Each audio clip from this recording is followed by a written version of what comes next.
Hey everybody, CVH here, going over a stream highlight after the fact. I usually record videos straight for YouTube instead of doing stream highlights, but I thought I'd look at one, after the stream itself and maybe give some insight on why some things went the way they did. I had a lot of fun today on stream playing this Control Mage deck you can see above the cam, which is, by the way, I am blocking my webcam before, which was, was in the stream, obviously, so you might see a floating arm to my, to my right, to your left, every now and then peeking out because of the way I'm blocking it, so I can still see the Magicka, and so you guys can still see the Magicka for the game as it was going on. Seems to be the best way to do it for now, but let me know if you kind of like these videos where I go over a game that's already happened that I thought was particularly interesting. This one is against Blackfall, a well-known control player who is also playing a highly experimental list, as you can see from him chatting me just now. So it's interesting. I was playing a lot of Control Mage and it was going very well. I think I was 4-0 or 5-0 at the time of this game happening on the ladder, and I queued up against Blackfall, so I was very much ready for a Control mirror match. And so let's get started. So he starts out, as you may expect, with a Bruma Profiteer. Now this is actually not a card you usually see in many Control Mage lists due to its token synergy and aggressive stat line, its weakness to cards like Daggerfall Mage, which fortunately I had. I was just hoping he wouldn't have Execute here. And I do laugh. You can kind of see me lean over and laugh right there. Corsair ship, summoning the Corsair. To say I was a little taken aback would probably be an understatement. I meant to greet him there, so I had to go and make sure I got that message across. Didn't want to come like I was BMing or something like that. All in good fun. You can emote people on your friends list as long as you're both okay with it. Those are the rules. We can't really talk about the Mimi cards in his deck, like the Corsair ship, without really discussing some of the things in my deck. I was building this deck specifically to counter other control decks, so if you're looking at the list and wondering why I was light on healing effects, that is one major reason why.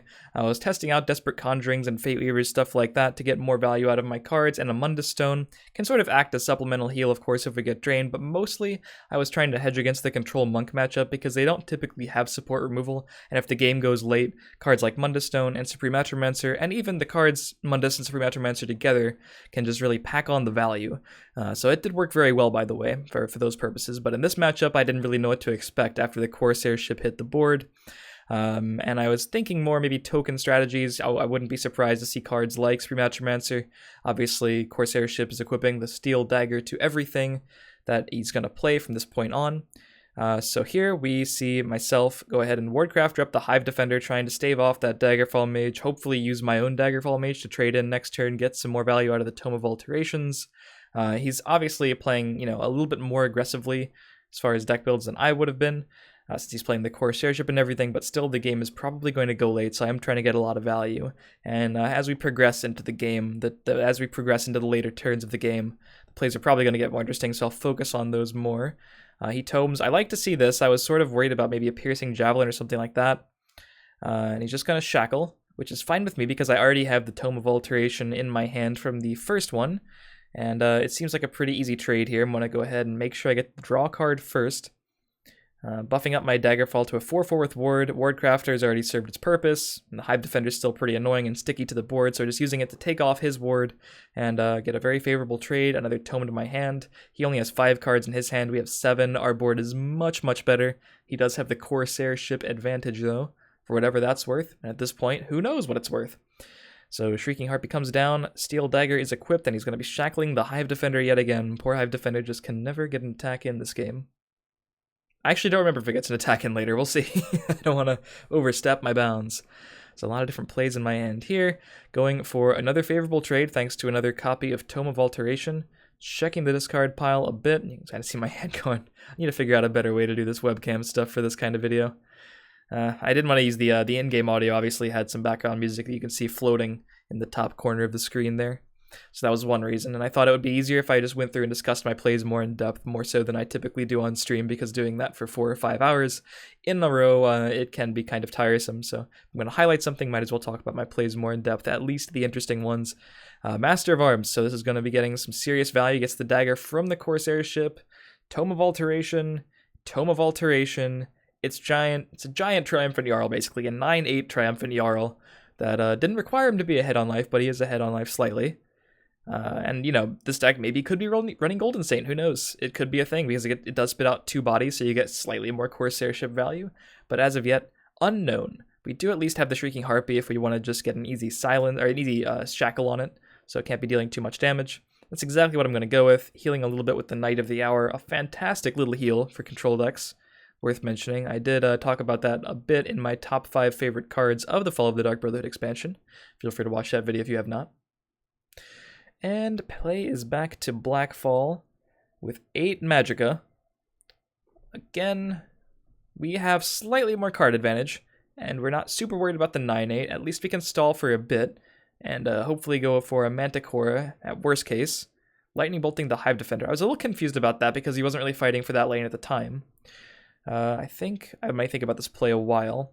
And it's always interesting in the build I was playing too to find the absolute best chances to get the value out of Desperate Conjuring. It's a card that I probably should have run the numbers on a bit more before playing it.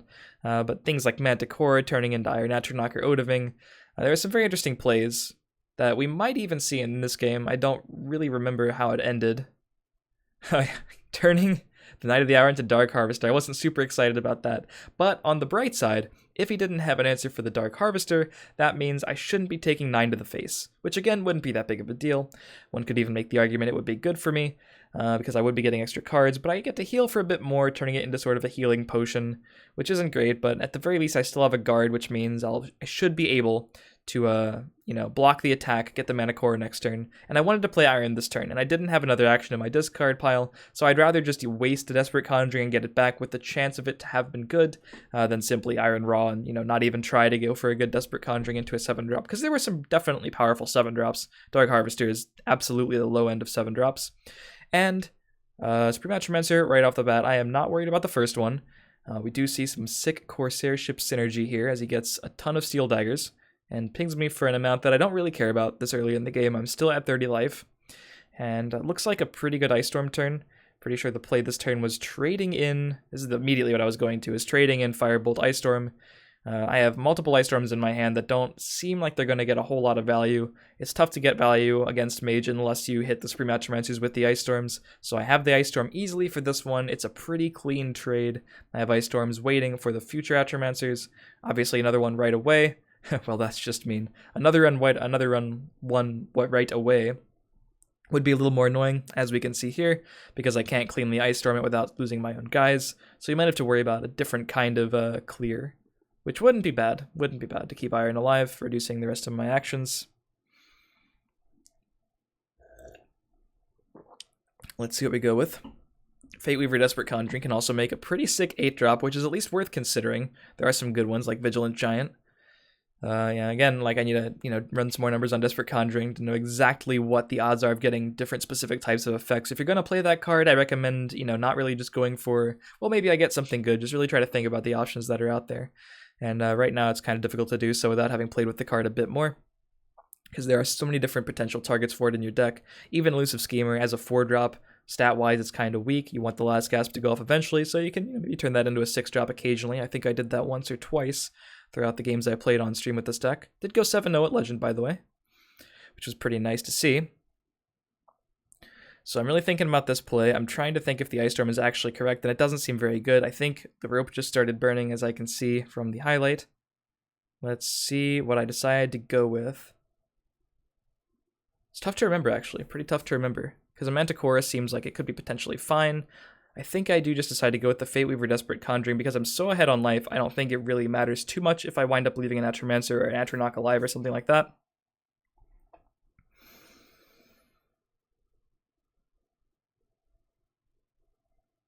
Ooh, I don't go for the Conjuring. I'm just going to play the Fate Weaver and set up some trades. So I kind of like this too. I was thinking, yeah, this makes sense. I was trying to protect the Iron to keep the Desperate Conjuring at 2 Magicka, which means I can go Manticore right into Desperate Conjuring. Dragon Star Rider.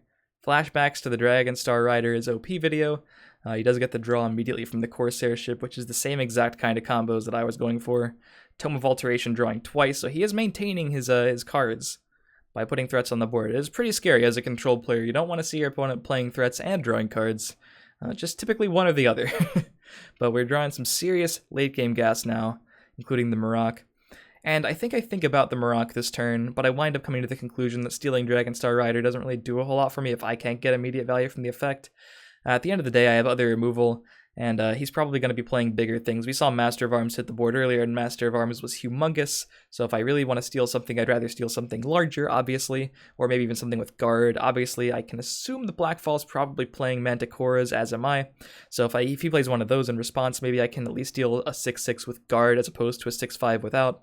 The potential future value of a Tome of Alteration on the Dragonstar Rider just simply doesn't outweigh it, in my opinion.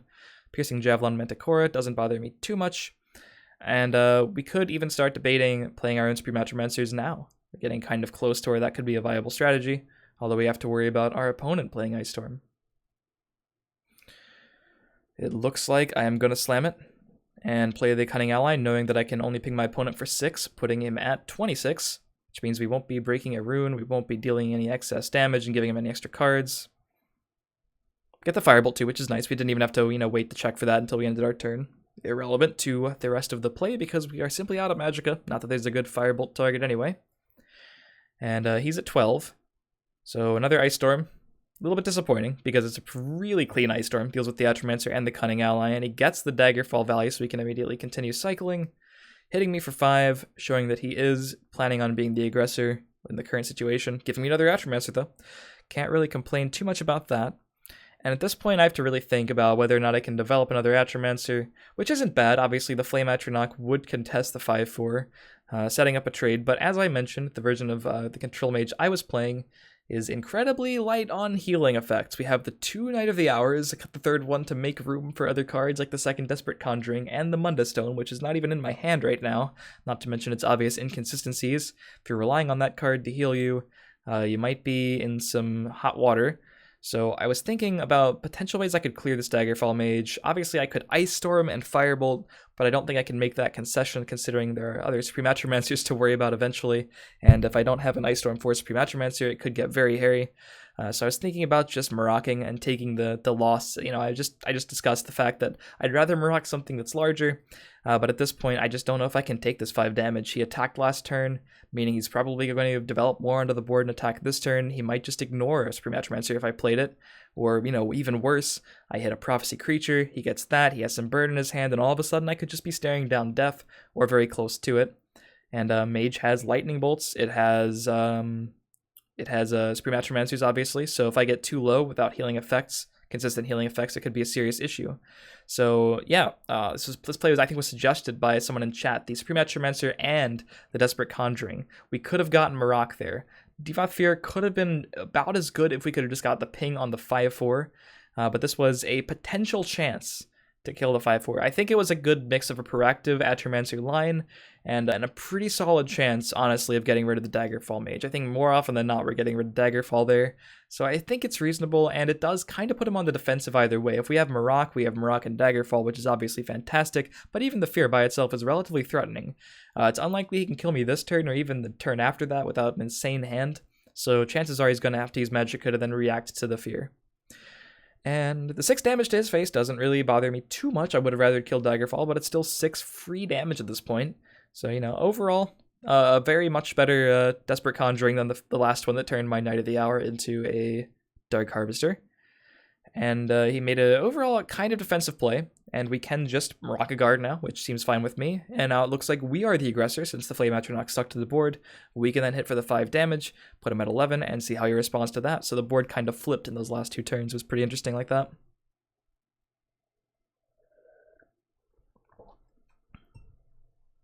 As we can see, the game is roughly 3/4 the way over. I'm watching this on a stream highlight. You can check out all my highlights and past broadcasts on Twitch. I always post my stream link in the description below. Feel free to drop a follow or a subscription there. I really do appreciate it. Stream every single day. And he did have the Manticora, and we don't have what seems to be any sort of great answers for it. So we are being aggressive in the left, but he has quite the board in the right. We can deal with the Daggerfall Mage if we want. And it is worth noting that we could Ice Storm double Firebolt, and I think that's what I go with. I think I go with the super safe play after making sure I don't hit anything else with the Morocc and, reassessing. So if I go for the Ice Storm double Firebolt play, I clear all of his board, not at the expense of my own. I can even develop something as well. Now this is kind of important because I spend 8 Magicka on the clear itself, so I have 4 remaining, and I go for Schemer pretty quickly. But I think it was maybe worth considering a little bit more the Hive Defender, because Hive Defender is much more resilient to cards like his own Ice Storm. Schemer is better if the game goes later, and obviously they push for the same amount of damage, but I think I may have considered, I maybe should have considered the Hive Defender a bit more. Obviously my board just straight up gets cleared there, now I have to respond to his Cunning Ally again. And I think I top deck a card here that makes me really wish I had gone for the Hive Defender. Obviously, we would not have known if he didn't have an answer for the Hive Defender. He still has many cards in hand, but I do draw the Lightning Bolt, so I'm saying to myself at this point on stream, wow, maybe I should have played the Hive Defender, and we could have had a shot here at lethal at least. Yep. And as you can see, every time someone follows, a little polka seal. He's our subscriber seal. If you have ever watched the stream, you probably know much about Polka, but a little one of those falls into the cup. So that's what that is, in case you guys were just wondering. So we Elusive Schemer into Atromancer, so it doesn't look like we are far away from lethal, but we still have to sort of space it out, and also not die to his potential burst damage, whatever it may be. So this turn, the opportunity to Lightning Bolt face is there. I think this turn, I could maybe rationalize the Schemer that I played last turn, shuffling another 0-cost Schemer into the deck at the very worst. But this turn, I think I do make a bit of a misstep that winds up, I don't think it winds up mattering, but it'll be interesting to see it over again to really see if it was the correct play or not. I think I'm just going to wind up playing Hive Defender here, and I don't think I'm going to be Lightning Bolting face. I think I'm just going to play the Daggerfall Mage, and this was maybe a mistake. I'm not saying Lightning Bolt face was correct, and I don't think Lightning Bolting on the 4-3 in the right was correct, because it's not really threatening lethal right now. But someone in chat immediately pointed out maybe it was correct to hold the Daggerfall Mage because if he doesn't seem worried about my board, he might not heal. Then Supreme Atromancer Daggerfall Mage is a play I can make it 12 Magicka and ping for the exact 6. So it's basically a question of whether or not he would be healing if I did that, because then he could heal out of range. Unless I Lightning Bolted face, if I Lightning Bolted face and made that hold of the Daggerfall play, I'm much more likely to kill him. Unless he heals for too much, and then all of a sudden I don't have Lightning Bolt, and I don't really have any, good removal for the board. So now we are out of range yet again. We can set up yet again by going for... We have a pretty clean trade on the Knight of the Hour, by the way, but I'm trying to worry about whether or not I send this Lightning Bolt to face, whether or not I hold it, whether or not I use Piercing Javelin on a 6-2, which seems, a little inefficient to say the least. But we could simply Fate Weaver Piercing Javelin. The unfortunate part of that play is that I'm not really getting too much closer to killing my opponent. So Fate Weaver is going to draw me an Execute, which is not useful here in the slightest. It's 10 damage on board, and I think I just choose to remove 6 of it here, because I don't want to die to Atromancer plus Ping or double burn, double Lightning Bolt. He could be playing Crushing Blow as well. Corsair ship number 2. It's quite the investment, but it does make his board better. He is getting the Corsair, which, if I don't have a sweeper, that little 3-1 is going to get in some serious damage. Dragon Star Rider drawing 2 immediately. Now that's when Dragon Star Rider is seriously good. And he has a Shrieking Harpy for my 3-3. So we are still a little bit of a ways off. The Ice Storm was the perfect draw. If you guys could have seen me on stream, my eyebrows a little... I was like, Ice Storm is pretty good here. Allowing me a complete board reset. And the question I'm asking myself here is how many things are in my deck that cost 3 or less? And I can't really see the discard pile completely because my deck is covering it up a bit, but I believe there was like 2 Harpies, 2 Ward Crafters, and I think maybe 1 or 2 copies of 3-drops remaining. I think I work it out to where it's over a fourth of my deck that I could draw that costs 3 or less, and the importance is that I sort of get a redo on the play we may have missed before, depending on if he had counterplay to it. By Lightning Bolting his face, obviously, I give him the chance...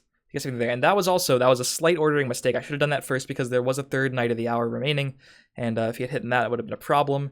I could have just Ice Stormed it away. Obviously, Knight of the Hour would have been pretty bad for me simply because of the heal, and it might have led to a loss regardless, but I definitely, just should have waited for the Ice Storm. Whether or not that would have mattered for my game plan. Obviously, if we had something like a Fate Weaver, it doesn't really matter because he can't kill me with it immediately, and we're simply trying to kill our opponent using a good draw. So he's playing Bruma, he's only getting 1 heal, going up to 6. We drew something we could use with the Atromancer. Thankfully, we get to play the Supreme Atromancer and the Shrieking Harpy, shackling something irrelevant, dealing the exact 6. And that was a pretty interesting game. So yeah, the first part of it was all confusion and worrying about Corsair ship and trying to figure out what he was playing in his deck. Second part was actually kind of getting, we had a good amount of value within the Master of Arms, the Dragon Star Rider, and the aggression that he was putting on. We were able to flip the board, but then it was quite difficult to find out an actual way to close out the game. But we found it. We finally got the Atromancer combos. A lot of Atros were played that game, and a lot of Ice Storms to answer them. Good look into the meta right there. So if you guys have enjoyed, feel free to leave a like. Let me know if you like this kind of style of video. Let me know what you'd like to see on the channel. Feel free to comment those down below. Feel free to check out the stream in the description, and I will see you guys next time.